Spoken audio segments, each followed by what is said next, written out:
Hello, ka channel clear to te. Si baile vek kole me sadot skincare ka niya. Ole tunchu ma chuan skincare. Poi mo mai skincare poi mo mai te tila skin barrier. Repair dante ven him dante. Kan soyang khoi na top thlem leng sak don niya. Ole tunchu ma hianin ka soi ma in ka topic ka lu ma in foxtail offer kha voini hiana top dona chu offer pathuma khan pahnia top dona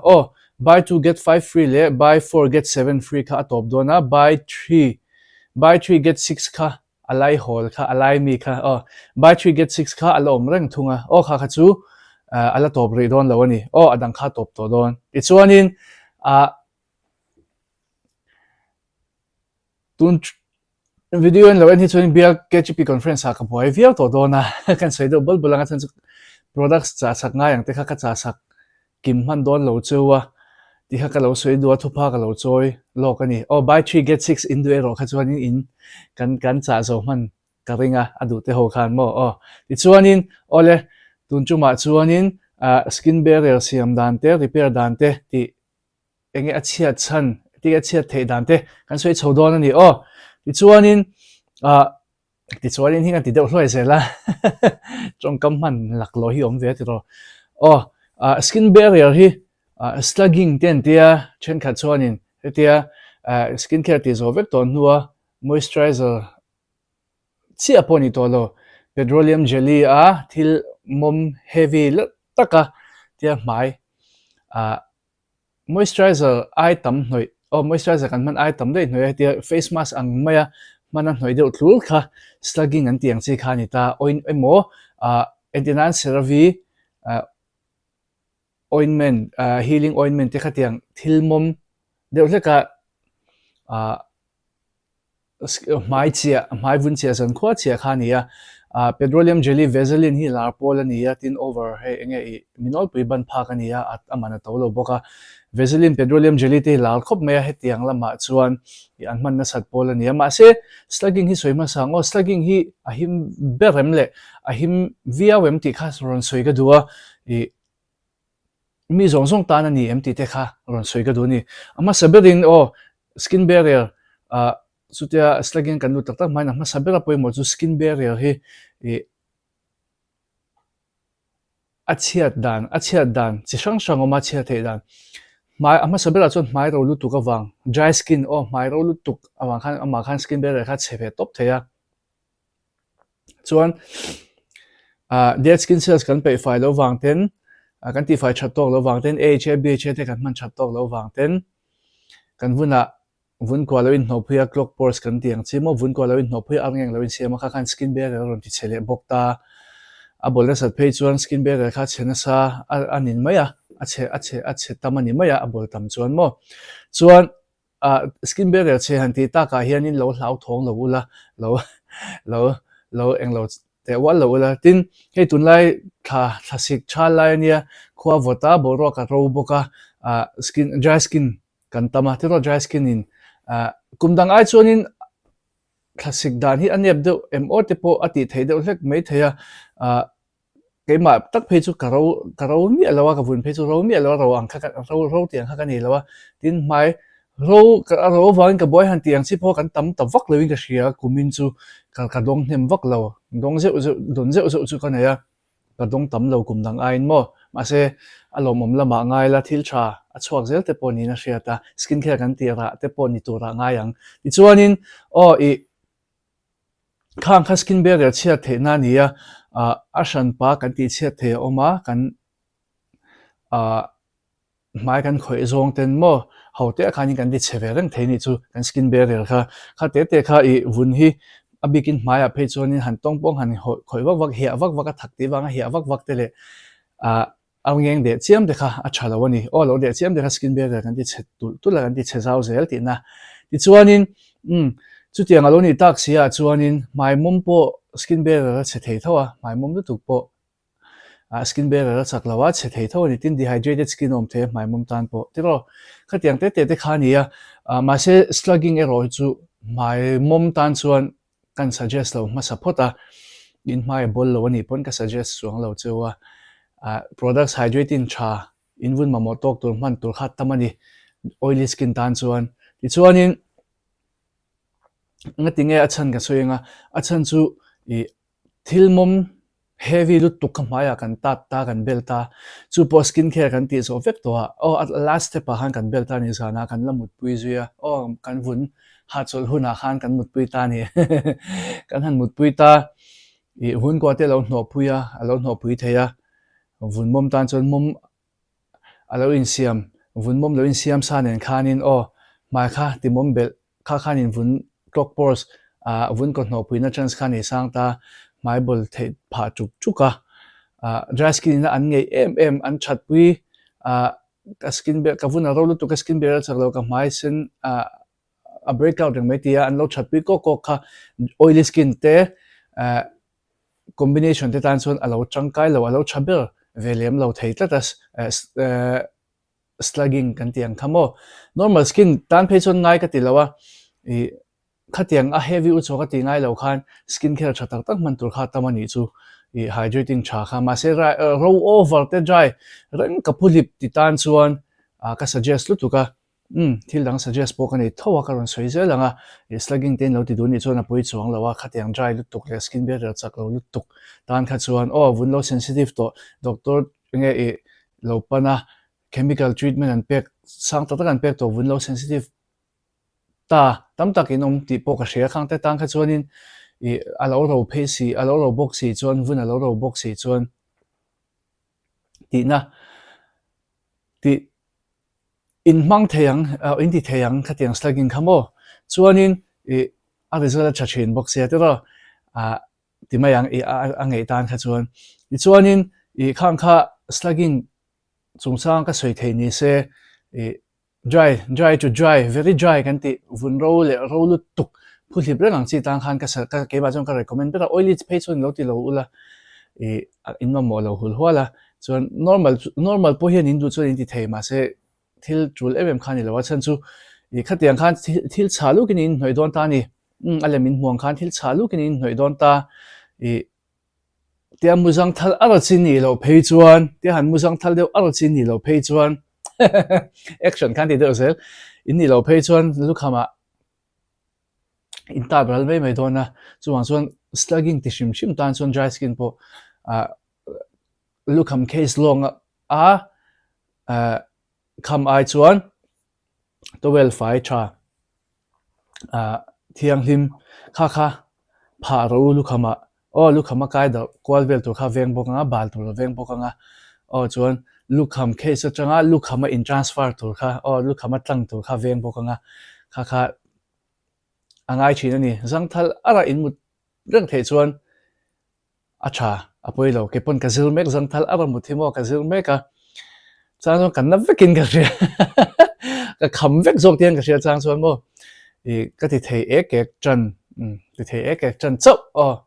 ma se mut chhuat top kho ka chuan du da theng ber mut khala nuam ber thawa zan mut na chuan ma se jang thal ara muthi a khisel lu tuka a thalu tuka vun tan thleng te hian enge mo a thavea katumani katum ve ni lo tum ve chin ro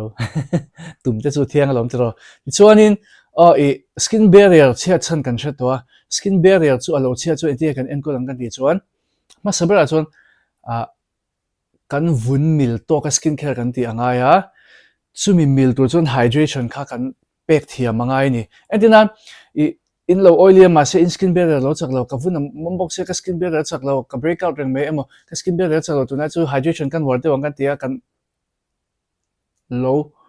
ti tongpong ti popa skin care steps tam tap kan lo man khanin kan vun khan alo zo bel big chuang mi alawa skin barrier chia chan pakhat le chu overdo skin care overdo kan ti chu mi om zia chu mi zo chen ka soiliang chu mi om zia chu kan lo man luat kan vuin azo bak kan lo man luat than hem ngai thila kan lo mang vak kan vuin na zo le zo lo ngai to kan lo man vak kan vuin na kan lo man luat awang kan vuin na azo lo kha wang khain skin barrier kha cheve theni tom taka chuanin tin me chia begin rai now pai hi vun ain thlang na sa ai nge hormone sen thlang na sa china nào bài chung hiền chu in van đôi na chance in van đôi na chance thì in van đôi na pakhat anh thế skin type te in thak lok thế thì rồi tua na được page khát tiếng te khan nia in ni vek kher big lo anh chu o chen khata khan về thế ni chu khát tiếng te khanin anh ấy nào bài vàng à chân kha siết về chúng mà chán nào bài vàng hormonal imbalance nó sát vàng hormonal in thak kwal nó sát vàng te po kha ani ve thì kha siết ta cha lai por tan po mo i chuanin skin barrier alo chia to lak lo chuan recover kha thil har sa em lo mai bol tenga thil har sa pui re le dung lu nge mai bol tenga re le har sa em mang khani lo thunga skin barrier chumo ein repair cha em me hydration kan pek cha chuan tin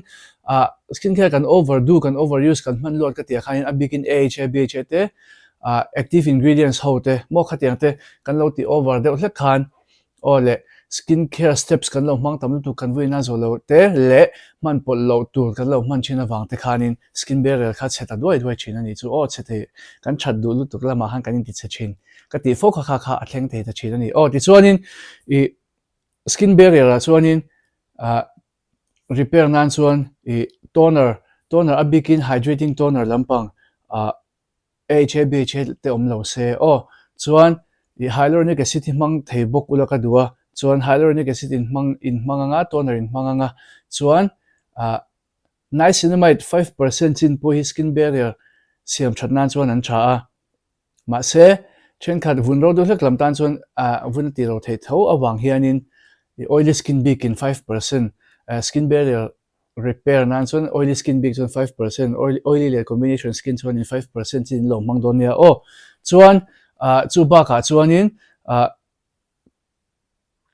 poimo me kan theng hil thei mi alo tur chu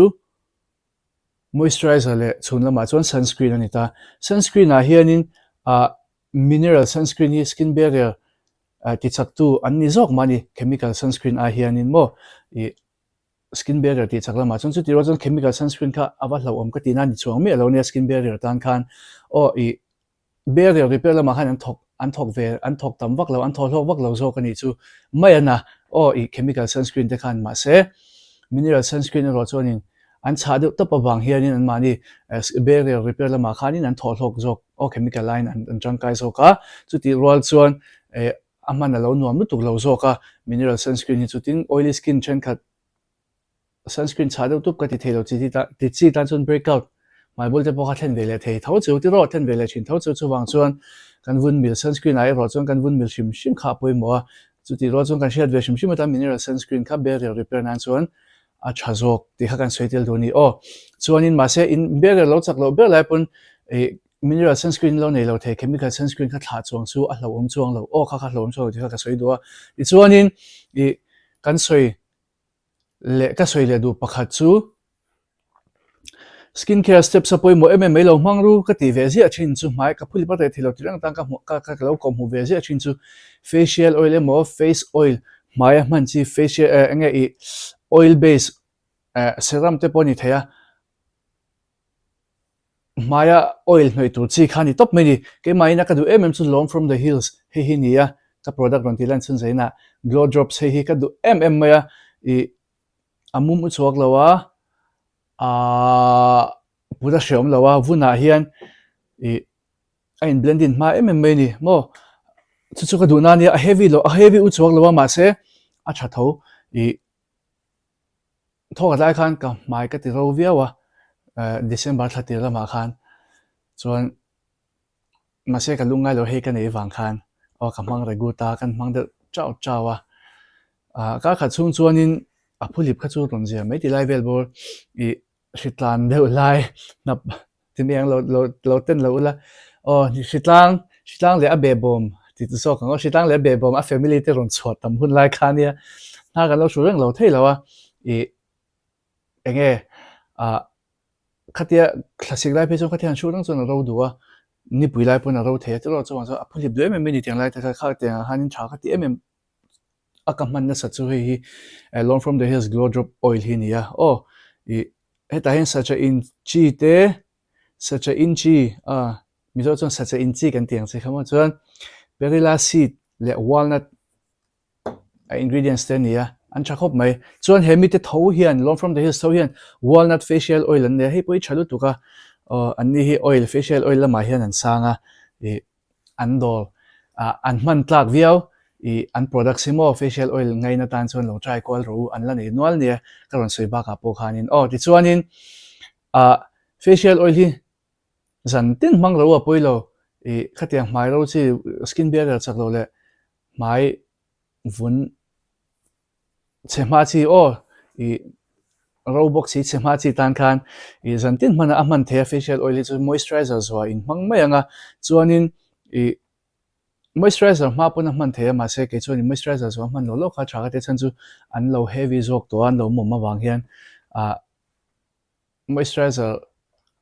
khatiang ne na han thua kha ka du zo kan ni moisturizer zo han thua kha ka du zo kan ni hydration kha a veng ne enge ka te ke ma chuanin chu ka du na ni ti chuanin skin barrier chu tiang chuanin skin barrier chu in lo treat tanga kan skin barrier hi ke mania hydration kan taksa enge hydration alo chwa tama alo dehydrate chuan khatiang ate po khanin skin barrier kha lo kan skin barrier kha lo chak lo thea kan in bol chunga tuilum te kan lo in bol ta kan lo in bol de wang wanga in bol la chuan tuite kan lo in lo boka kan ta sa chang khan transepidermal water loss kan ti tui ril kha lo chhuak ve renga alo kan lo hlo ve renga kan taksa tui ri lom kha khan in vun ro na te kha ron thlen ve rup thei thawa khatianga te khanin tui in tam chu changkai ve ni tui in tam kha changkai ve to pa ma se in tam le over po kha atul lowa ni khata liter ni thumte liter ni thumte in ula thei chuan rang chuan in thei chuang longa liter ni tal liter nin thei lopun liter khatal in khatiang kha ve ni tui in tam khamo skin barrier chakna chu ni khati chuang me lo ma se kan taksa chunga hydration a chwa that khat a chwan sata hydrate chalo kha chuan eng ma repair kha chak thelo kan vuna po te to kan maya po hydration waru in my bolpon in bol na nute in de na nute en kolan chon hydration na poi mo ber chang kai ber kate kati cho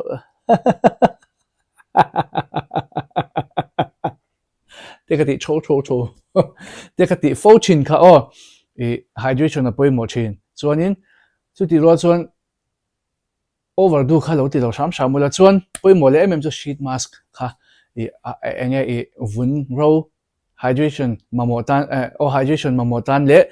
skin barrier chaklo tan chon sheet mask ka khata voi ni te mo man apoi mi alawa zantin kan man thepon apoi lawa kan lo mang thelo de haw tak de kan ti ni pon ka khata voi ni te han mangula poi mo lu tu ka tu nang lai chon collagen face mask te po chhona sa to collagen te po kha han try ula man thevek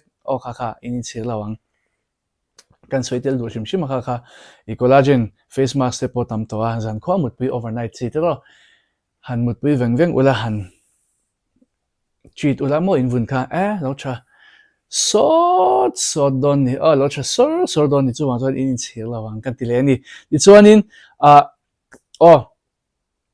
ka du tok don anga ka soi rei ta veo me ka duain product sa chuan a product claim ka soi lenga CeraVe ointment te slugging big a khani CeraVe ointment te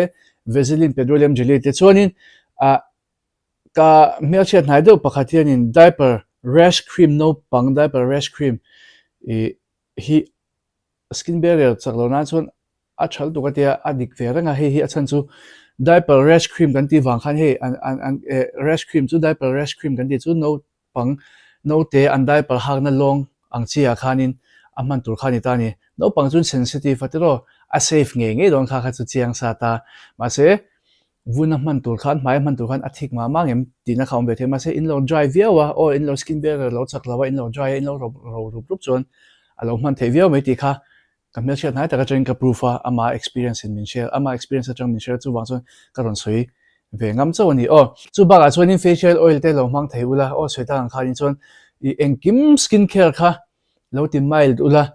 face wash po hydrating gentle face wash kan tiang chi te mild face wash kan tiang chi te kha lo mang sham ula chuan in double cleansing hi hlau hi kanong china chen khata chuan kan in cholo chin te po kha an om zeu ka shia poi mo ka ti chu double cleanse hian in cleansing oil cleansing balm kan mang bera chu ti ro chuan kan vunein ang lawa tin products kha eng e kan vun mil tur kha sia thiam kha har ve se tro chen chu lo thik ve mem ta alo mom mem bok ta cleansing oil te chin cleansing ban lo thik mem ta kha vun zong zong khanin e a product kha tianga kha kan lo ngei vek lo ta double cleanser thalo te kan lo ti pha ta chen khat chuanin ma se ani chuang lo kha kan lo ngei lo wang zo te khani ta kha tiang hmang thei lo kha chuanin Garnier micellar water as a pink a chin pink kha lo hmang ro amail chalu tu ka chuan Cosrx po hian in micellar water an neya kha po kha lo try ro an hoi link ka lo dang product karon soi ho hi chu mo chuanin e chu ti ro chuan e cleansing oil le balm te in lo ngei lem lo ani lo chuan in ngei tho chuan lo hmang lo kha chu lo hmang reng ro apoi ka ti lo chan chu hydrating face wash te lo hmang wala chuanin e zing lama hianin gender cleanser kan ti Cetaphil gender cleanser te poi zing lam mai phina chuan na thalu tu ka chuanin e slugging te in lo ti pe khel lawa